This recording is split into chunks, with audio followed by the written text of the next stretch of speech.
The desert night on planet Varela was colder than any human winter. Wind blew softly, carrying a dry whisper that sounded almost alive. The sky was painted in purple and gold, filled with stars that looked close enough to touch. Captain Ethan Cole, a lone explorer from Earth, walked across the empty dunes with his flashlight flickering weakly. His oxygen meter blinked in red and only 4 hours left. The ship crash had destroyed his supplies and his distress beacon was broken. He was tired, hungry, and far from home. As he moved over a ridge of sand, he froze. There, in the distance, was a figure. Small, thin, barefoot. At first he thought it was a mirage, but the figure didn't fade. It walked toward him slowly, glowing faintly under the twin moons. When the light hit her face, Ethan's breath caught. She was not human. Her skin shimmered like liquid silver, smooth and pale. Her eyes, bright, metallic, looked at him with something between fear and curiosity. She wore a torn cloth around her shoulders, her feet bare and bruised. She spoke first, her voice trembling like a quiet melody. "You, not from here," Ethan blinked. "And you? Are you?" She tilted her head, lost. "Same as you." There was silence. Only the wind spoke. Ethan noticed her feet, bleeding from sharp stones, leaving faint blue trails in the sand. His boots were old but strong, still good. He sighed, crouched down, and took them off. "Here," he said. "You need these more than I do." The alien girl stepped back. "Why, you give?" Ethan smiled weakly. "Because you look like you need help." She stared at him for a long moment, then slowly reached out her glowing hand and touched the boots as if afraid they might disappear. When she wore them, her face changed. Confusion, surprise, then something like wonder. "You, kind," she whispered. Ethan chuckled softly. "Don't get used to it. Most humans aren't." She looked up at the stars. "Your name?" "Ethan, Captain Ethan Cole, Earth Expedition." She nodded. "I am Lyra." The night grew colder and Ethan felt his energy fading. He sat down on a rock, breathing heavily. Lyra sat near him, watching the horizon. "You shouldn't be out here," Ethan said. "This place looks empty." Lyra shook her head slowly. "Not empty, watched." That word made him uneasy. "Watched by who?" Her eyes glowed brighter, reflecting the moons. "The Armada, my people, they see all." "They wait," Ethan frowned. "Wait for what?" Lyra's voice dropped to a whisper. "For signal. For command. For me," he turned sharply. "For you?" She didn't answer. Instead, she stood up and looked at the horizon again. The sands glowing faintly now, like something beneath them was waking up. Then a faint sound came from far away. A hum, low and growing, like thunder under the ground. Ethan tried to stand, but dizziness hit him. The crash, the cold, the hunger, and it was too much. He fell to one knee. Lyra looked back at him, her silver hair floating slightly in the wind. She walked to him and touched his forehead gently. Her hand was warm, almost human. "Sleep," she said softly. "You gave kindness. You will be safe." Ethan tried to speak, but his eyes closed. The world faded into darkness. When the first light of dawn touched the desert, the sky was no longer purple. It was red and gold. Ethan woke slowly, his vision blurry. He was lying on soft sand, his boots missing, and of course. But around him the ground trembled.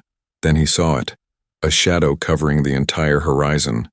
Dozens, no, hundreds, of massive ships floated above the dunes. Each one dark and sleek, humming with silent power. An entire armada, stretching miles across the sky. And in front of them, standing barefoot in his old boots, was Lyra. Her eyes glowed brighter than ever as she looked toward him. Then, one by one, the ships above tilted downward, bowing. The alien fleet bowed. To him. The desert burned under the new sun. The air shimmered with heat, but Ethan Cole could still feel the chill crawling up his spine. Before him, the sky was filled with giant alien ships, a fleet so large it turned morning into shadow. Each ship hung in perfect silence. No sound. No motion, just waiting. Then, as if on one command, the entire armada bowed, massive vessels lowering slightly, their hulls glowing a deep blue. Ethan blinked in disbelief. They weren't bowing to Lyra, they were bowing to him. He stood there confused, sand sticking to his torn uniform. "What the hell?" he whispered. Lyra turned slowly, her silver eyes shining in the bright light. She smiled softly, almost sadly. They see your act, she said. They know. Ethan frowned. Know what? That I gave you my boots? She nodded. To us, gift means more than word. It is symbol. Ancient law. He stared at her blankly. You mean, giving someone shoes makes your entire army bow? Lyra's smile faded. No. Giving protection to the blood of the royal line means surrender of war. Ethan froze. Royal line? He said slowly. Wait, your royalty? She didn't answer right away. Instead, she looked at the horizon where heat waves danced like ghosts. Her voice dropped to a whisper. I was lost, banished. My people thought me dead. You gave me your shoes. You gave me honor. Ethan felt the world tilt. His hands shook. So now they think I what? Saved their princess? Lyra turned to him. No, Captain. They think you own her. The words hit like lightning. He took a step back. That's insane. I just wanted to help. She tilted her head. Intent does not matter. Act does. Ethan looked up at the ships again. The glowing patterns on their sides shifted, forming strange shapes, symbols like eyes watching. He could almost feel them staring into his soul. What happens now? He asked. Lyra's tone softened. Now, they await your command. My command? Ethan laughed dryly. I don't even have a working radio. But Lyra didn't laugh. She bowed her head slightly. You are the one who gave. You hold the bond of grace. They obey the one who shows mercy to the royal blood. The desert wind howled. The meaning of her words sank in slowly. He wasn't just a lost explorer anymore. Somehow, through one small act of kindness, he had become a symbol of power, a human stranger holding command over an alien armada. He rubbed his temples, trying to think. Listen, Lyra, I'm not your leader. I don't want this. I just want to go home. Her eyes glowed faintly. Then tell them so. Speak your wish. Ethan looked up again at the ships. He took a deep breath, stepped forward, and raised his hand. I don't want war, he shouted. His voice echoed strangely, like the air itself carried it to the fleet. I don't want your army. I just want peace and a way home. For a moment nothing happened. Then the ground trembled. A massive ship, the largest of all, descended slowly, kicking up waves of sand. It stopped a few meters above the ground. A ramp unfolded and a tall figure walked down. The being wore dark armor that shimmered like glass, its face hidden behind a silver mask. When it spoke, the voice was deep, almost mechanical. Human, it said. You carry the mark of mercy. The royal child stands beside you. You have the right to command the Virillan Armada. Ethan shook his head. I don't command anyone. The figure bowed deeply. Then what is your will? Ethan looked at Lyra, who was watching quietly. For a moment he thought he saw fear in her eyes. Not fear of the soldier, fear of him. He swallowed. I want no harm to come to anyone. No more war. Understand? The armored figure stood still for a second, then gave a slow nod. By the bond, your wish is law. It turned and raised one hand toward the sky. The entire fleet shimmered, their weapons dimming, engines quieting. The silence was almost holy. Ethan felt dizzy again, but this time not from exhaustion. From the weight of what he'd just done. He'd ended a war by accident. Lyra stepped closer, her voice soft. You saved more than me, Captain. You saved my world. Ethan tried to smile, but his throat felt dry. Then why, he said quietly, do I feel like this isn't over? Lyra looked at him, her silver eyes now reflecting fire instead of peace. Because it isn't, she whispered. My father, the Emperor, will not see mercy as peace. He will see it as weakness. Ethan turned toward the sky again, where the fleet hovered like a storm waiting to fall. The sun burned brighter, but the world suddenly felt colder. The heat of the desert faded as the great ship's shadow swallowed the dunes. Ethan Cole stood beside Lyra, staring up at the massive alien vessel that floated just a few meters above the ground. It was silent, but its presence was heavy, like a mountain hanging in the air. The silver-armored commander turned toward them. The Emperor requests your presence, he said, his voice deep and echoing. Ethan frowned. Requests or demands? The commander tilted his head. The Emperor does not request twice. Before Ethan could answer, Lyra stepped forward. We will come, she said softly. Her voice held calm authority, royal blood speaking through a quiet tone. The commander nodded, and a glowing platform rose from the sand before them. Ethan hesitated, but Lyra placed her hand gently on his arm. "You are safe with me," she whispered. He wasn't so sure. Inside the ship, the platform lifted them through a beam of blue light into the ship's belly. Inside, the walls seemed alive, shifting like liquid metal, reflecting ghostly patterns. Strange symbols glowed faintly, pulsing like a heartbeat. Ethan looked around in awe. "It's like walking inside a star." Lyra smiled faintly. "Virilan design. Living metal. It grows, heals, and remembers."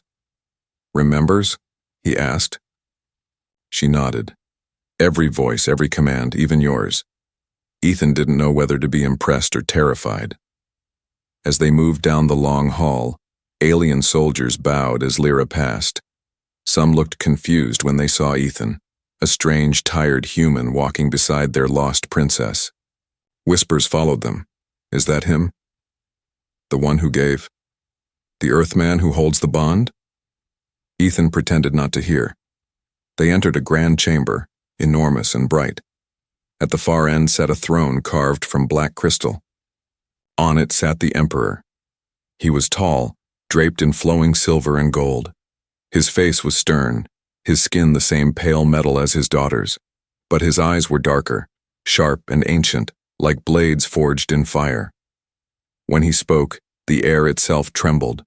"So, the human." Ethan stood straight. "Captain Ethan Cole, Earth Expedition." The Emperor's gaze moved from him to Lyra. "My child returns, wearing the gift of a stranger." Lyra bowed. "Father, this human saved me. Without him, I would have perished." The Emperor's eyes glowed slightly. "And in saving you, he bound us to him. Do you understand the chaos that causes?" "I understand he showed kindness," she replied. The Emperor stood. "Kindness is not currency here." He stepped closer to Ethan, towering over him. "You gave shoes to a barefoot child not knowing she was heir to an empire. Now by our law you are guardian of the royal blood. That makes you a danger." Ethan held his ground. "I didn't ask for that." "Yet it is yours," the Emperor said coldly. The room grew silent. The soldiers around them waited, still as statues. Then, to Ethan's surprise, the Emperor raised his hand, and the floor beneath them shifted. A projection appeared, showing Earth, blue, small, distant. "This is your world," the Emperor said, "fragile, beautiful, unprepared. Do you wish me to bow to it?" Ethan met his gaze. "No, I just want to go home." The Emperor's lips curved into something like a smile, though there was no warmth in it. "And yet your kindness binds us. The Armada will not move without your consent. My people now wait for your word." Ethan could feel every eye on him. His throat was dry. "I didn't come here to rule," he said quietly. "I came here to survive." The Emperor turned to Lyra. "And you, daughter, you brought a human curse upon us. Did you learn nothing in exile?" Lyra lowered her head, her silver hair falling like liquid light. "I learned that mercy is not weakness." Her father's voice thundered. "It is when it costs an empire." The chamber walls vibrated. Energy rippled through the floor. Ethan stepped forward before he could stop himself. "Enough," he said loudly. "You talk about law and power, but all I did was give someone my shoes.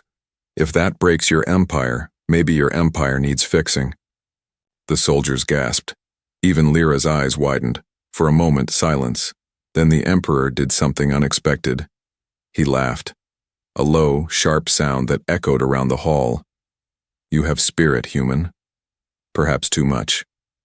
He turned to his guards. "Prepare the trial of grace. Let us see if this man's kindness holds strength." Lyra's face turned pale. "Father, no." "It is done," the Emperor said. Ethan looked between them. "Trial? What trial?" Lyra took his hand tightly. Her voice trembled for the first time. "It's a test," she whispered. "If you fail, you die." As guards surrounded them, Ethan felt the ground move again. The lights dimmed, and the floor split open beneath them, revealing a deep, glowing pit of swirling light. Lyra's hand slipped from his as the world dropped away. Ethan fell into the light, heart pounding. And somewhere above, the Emperor's voice echoed, "Let us see what a human's mercy is worth." The light swallowed Ethan whole. He felt weightless, spinning through a tunnel of silver and gold. There was no up, no down, only endless light and a strange humming sound that seemed to come from inside his skull. Then suddenly, everything stopped. He hit the ground hard. Sand beneath him, heat above. But this wasn't the same desert. The sky was dark red and the air shimmered with energy. The horizon curved unnaturally as if the world itself was bending around him. He stood slowly, dusting himself off. "Where am I?" he whispered. A voice answered from nowhere and everywhere at once. "Welcome, human. The trial of grace begins." It was the Emperor's voice. Cold, distant, godlike. Ethan looked around. "What kind of trial is this?" The voice continued. "A test of mercy, courage, and truth. You claim kindness has power. Show us." Before he could reply, the sand around him began to move. Shapes rose from it, shifting, forming bodies. Within seconds, 3 figures stood before him. The first looked like a wounded soldier, armor cracked and eyes filled with pain. The second was a small alien child, crying softly. The third was a dark figure cloaked in smoke, holding a blade that glowed red. Ethan's instincts screamed danger. The Emperor's voice returned. "Only one can live. Choose who you save." Ethan froze. "What? I'm not choosing who dies." "Mercy demands choice," the voice said. "Choose, or all perish." The soldier groaned, clutching his side. "Help me, please." The child cried louder, reaching out tiny hands. The cloaked figure said nothing, only watched with cold eyes. Ethan's heart pounded. It was a trap. He could feel it. He knelt beside the child first, wiping tears from its face. "It's okay," he said softly. "I'll help you." As he spoke, the soldier collapsed, screaming. The cloaked figure raised its weapon, ready to strike. Without thinking, Ethan grabbed a piece of metal from the sand and threw it, hitting the attacker's arm. The blade flew away, landing near the child. The world froze again. The red sky flickered. The 3 figures dissolved into smoke. The Emperor's voice echoed. "You did not choose. You defied the rule." Ethan shouted into the empty air, "Because mercy isn't about rules." For a moment, silence.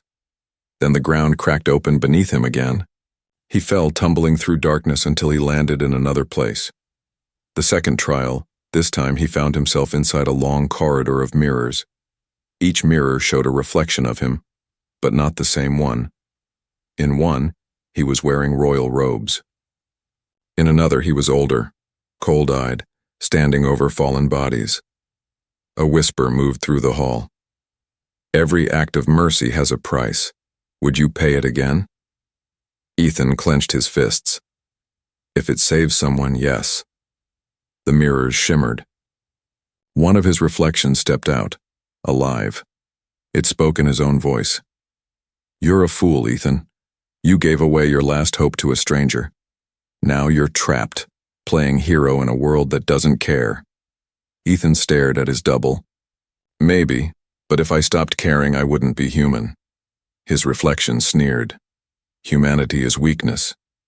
Ethan took a slow breath. "Maybe, but weakness can still save lives." The reflection's eyes flickered, then cracked like glass. The whole mirror exploded into light. A new voice spoke, softer now. Lyra's. "You're close, Ethan. Remember, the trial watches your heart, not your hands." He turned, but she wasn't there. Only her echo remained. The final testador appeared ahead, tall and shining. As he walked through it, he entered a massive arena. At its center stood Lyra. But something was wrong. Her eyes glowed red, not silver. She looked at him with hate. "Lyra?" Her voice was sharp. You betrayed me. What? No. She raised her hand and the ground cracked. Energy waves burst toward him. Ethan barely rolled aside. Stop, he shouted. It's me. You gave me your shoes, she hissed. Now you take my crown.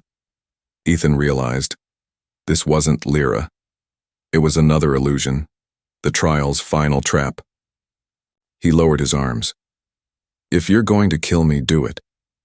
But I won't hurt you. Not even your shadow. The false Lyra froze. Her eyes flickered back to silver, then melted into light. The world went silent again. The end of the trial. The red sky faded to white. The sand vanished. Ethan stood once more before the Emperor's throne. The guards surrounded him and Lyra stood beside her father, tears in her eyes. The Emperor looked down. You refused violence. You denied power. You broke the rules. And yet, you passed. Ethan's heart still raced. Passed? The Emperor's voice softened for the first time. Grace is not about strength. It is about truth. You have it, human. Lyra smiled, relief flooding her face. Ethan looked up at the Emperor. Then what now? The Emperor turned, his gaze distant. Now, Captain Ethan Cole, we face what your mercy has awakened.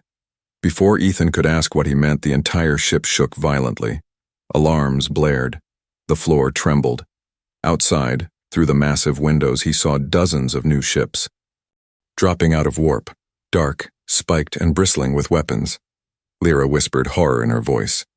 They're not ours. The Emperor clenched his fists. The Draven Horde, they've come for the human. Ethan's blood ran cold. For me? The Emperor nodded grimly. Your act of mercy has drawn eyes far beyond this world.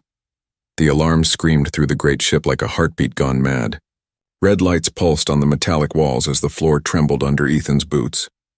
He had survived the trial of grace, but now something far worse had arrived. Through the massive viewing window, space burned. Black ships, spiked and sharp as claws, tore through the void, hundreds of them. Their engines glowed green like venom pulsing through veins. Lyra's voice was shaky. The Draven, I thought they were myths. The Emperor's tone was iron. They are no myth. They are the darkness beyond the stars, destroyers of worlds. Ethan stared at the swarm of ships. And they're coming here for me? The Emperor turned toward him, eyes cold. Yes, human. You carry the bond of grace, a power their kind has hunted for centuries. Ethan's pulse quickened. A power? I don't even understand what it is. The Emperor stepped closer. When you gave my daughter your shoes, you created a connection. Not only between species, but between life energies. The Draven feed on such bonds. They sense it. Across light years, Ethan rubbed his temples.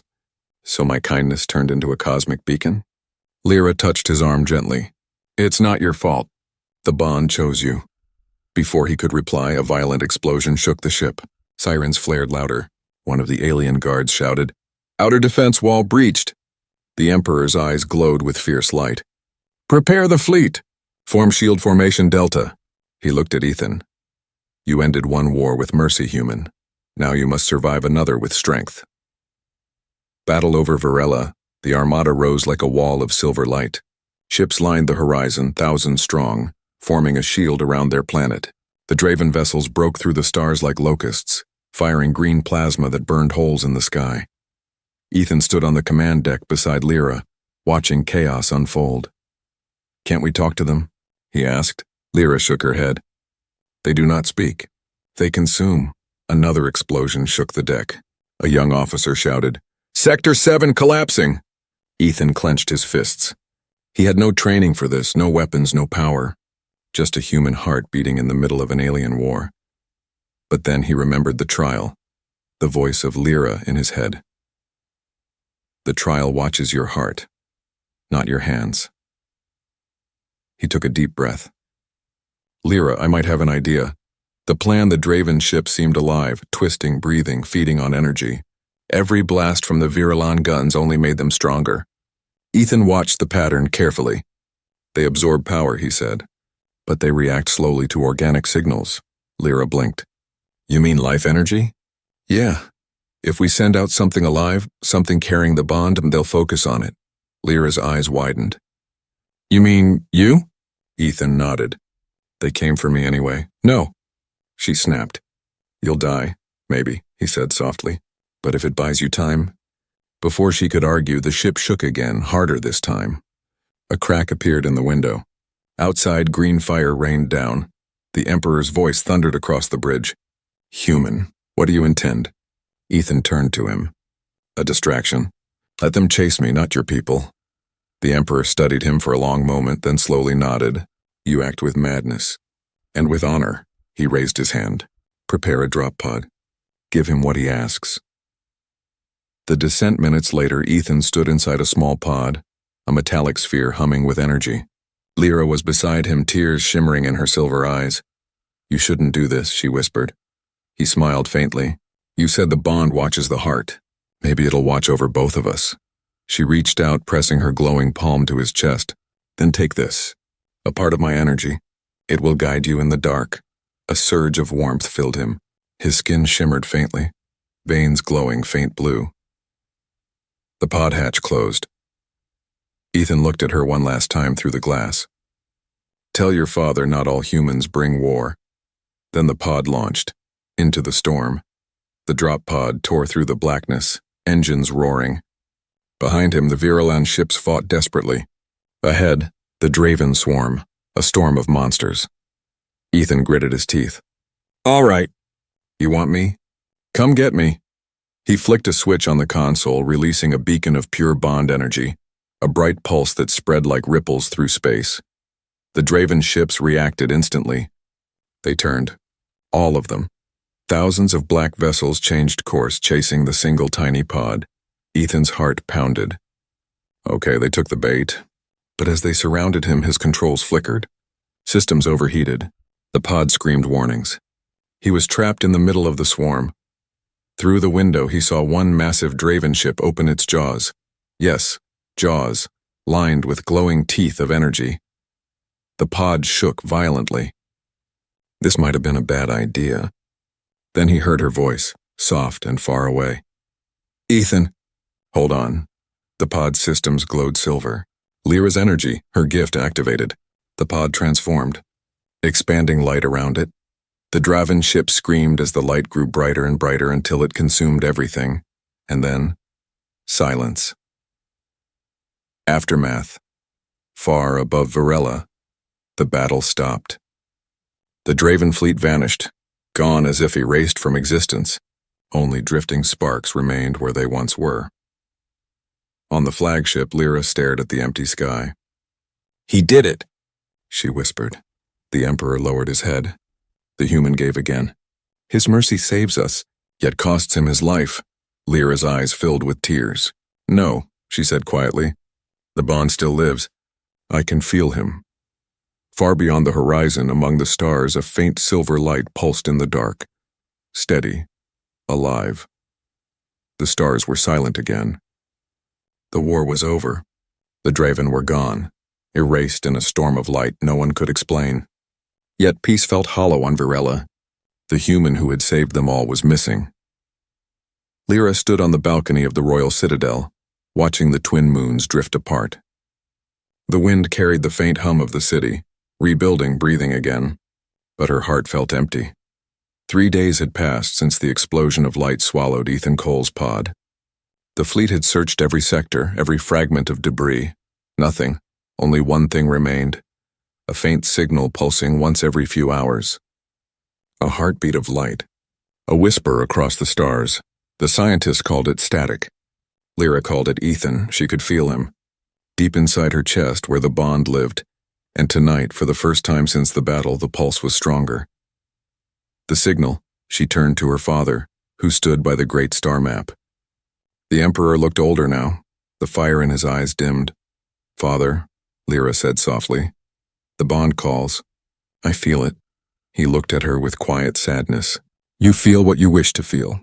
The human sacrifice ended the darkness. Let it rest. No, she said firmly. He's alive. I know it, the Emperor turned away. Even if he is, what then? The bond is unstable. It could destroy you both, Lyra shook her head. Or it could save us both. She placed her hand on the console. Open the gate.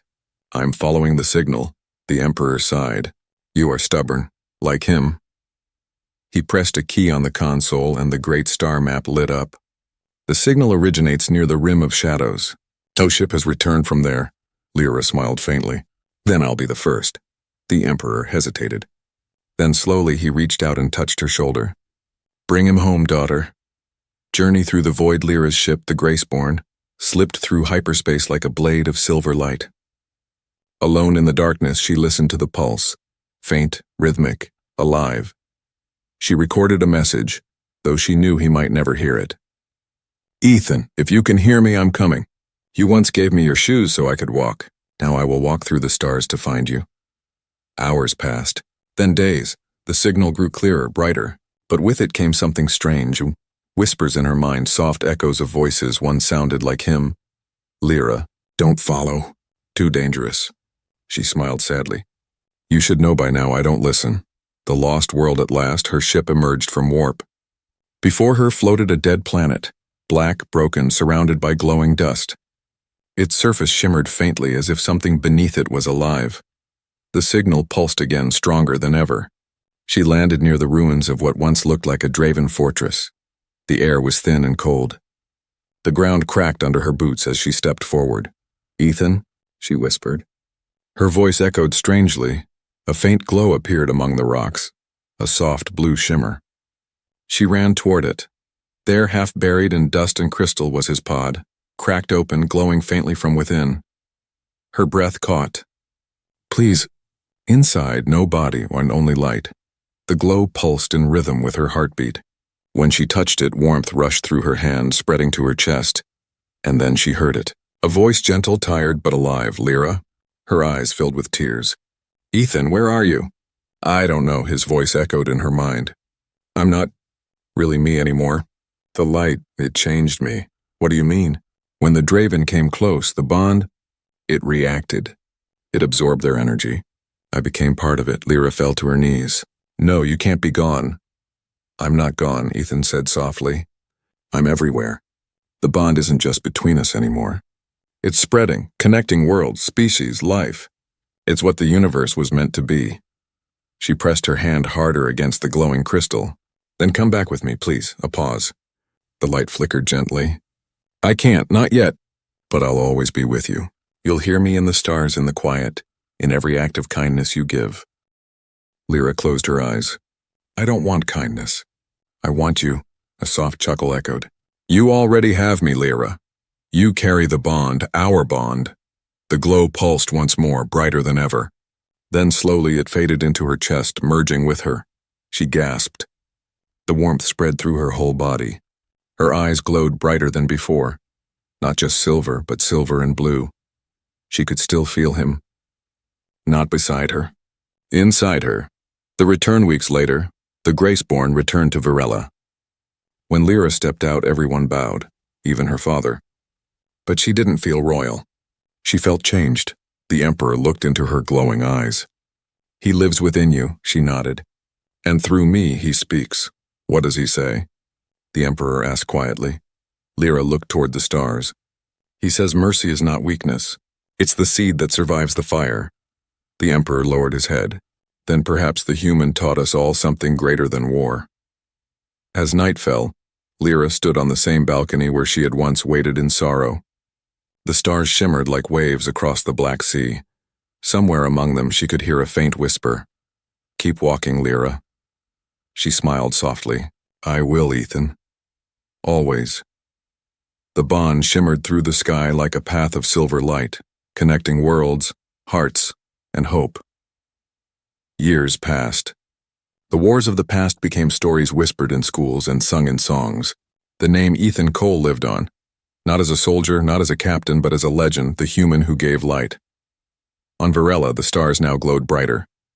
The bond, once a secret between two souls, had grown across the galaxy. It linked minds, healed wounds, and ended conflicts before they began. Lyra was now the queen of the unified worlds, ruling not by fear but by empathy, the same empathy she had learned from him. Yet every night as she looked up at the twin moons, she still whispered the same words. Where are you, Ethan? And sometimes when the wind was quiet, She swore she could hear an answer in the air, a gentle hum like a heartbeat of light. The awakening far beyond Varela, near the rim of shadows, a star was dying. Its surface cracked like glass, releasing waves of silver energy. From within that dying light something moved, a shape, human but not, a body woven of light and memory. Ethan opened his eyes. At first he didn't remember who he was. He only felt warmth, weightlessness, and the echo of countless voices, millions of them, all connected through him. Then one voice stood out, clear, familiar. Ethan, Lyra. Her voice cut through the static like a ray through darkness, and with that sound everything came back. The desert, the girl with silver eyes, the gift, the fleet, the war. He looked at his hands, glowing with threads of blue and gold energy. He was no longer just Ethan Cole, human explorer. He was something else now, something between. He whispered into the void. Lyra, I'm coming home. The return of the light on Varela, the skies shifted. The twin moons dimmed as a third light appeared, brighter, purer, expanding across the horizon. Alarms rang. Citizens gathered outside, staring in awe. The Emperor, older, softer now, stepped onto the balcony beside Lyra. What is this? Lyra's eyes widened. Her heart began to race. It's him. The light grew stronger until the entire capital was bathed in silver, and from that light a figure descended, radiant, calm, alive. When he touched the ground, the energy around him softened. It was him, Ethan Cole, but transformed. His eyes shone like stars. His voice carried both human warmth and alien harmony. Lyra stepped forward, tears already in her eyes. You kept your promise, he smiled gently. You kept walking. The crowd knelt instinctively, but Ethan raised his hand. No bowing. No thrones. No more walls between us. His voice spread across every speaker, every channel, every mind linked through the bond. The message. I was a man once, he said, alone on a strange world. I met someone who needed help and I gave her what little I had, my shoes. That small act changed everything. I learned that mercy is not a weapon or a weakness. It's a bridge. Now the bond connects us all. Humans, Varelans, even the Draven who once sought to destroy us. We are pieces of the same story, but remember this, the bond is not mine. It's yours. It lives in every act of kindness you give. His words filled the air like music. People wept, laughed, and reached out toward the sky. Lyra stepped closer. Will you stay this time? Ethan looked at her with a sad smile. I can't, I'm part of the bond now, I move where it grows. There are worlds still in darkness, hearts still lost. But I'll never be far. She touched his glowing hand. Then let me come with you. He shook his head softly. Your place is here, lead them. Teach them what we learned together. Lyra's tears shimmered like liquid silver.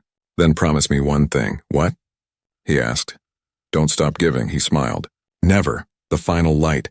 The wind rose, carrying silver dust across the city. Ethan began to fade, his body turning into light again. But this time it wasn't sorrow. It was peace. As he rose into the sky, his voice echoed softly. Humanity is not measured by strength or conquest. It's measured by how much light you leave behind. The people of Varela looked up as his light spread across the stars, forming a new constellation, a figure walking across the heavens, barefoot, leaving glowing footprints in the dark. Lyra smiled through her tears. He gave his shoes and left us his path. The Emperor bowed his head. And through him we found our soul. Epilogue centuries later, travelers crossing the galaxy still tell the same tale. They say, if you look closely at the night sky, you can see the footsteps of the human, a trail of stars leading toward infinity.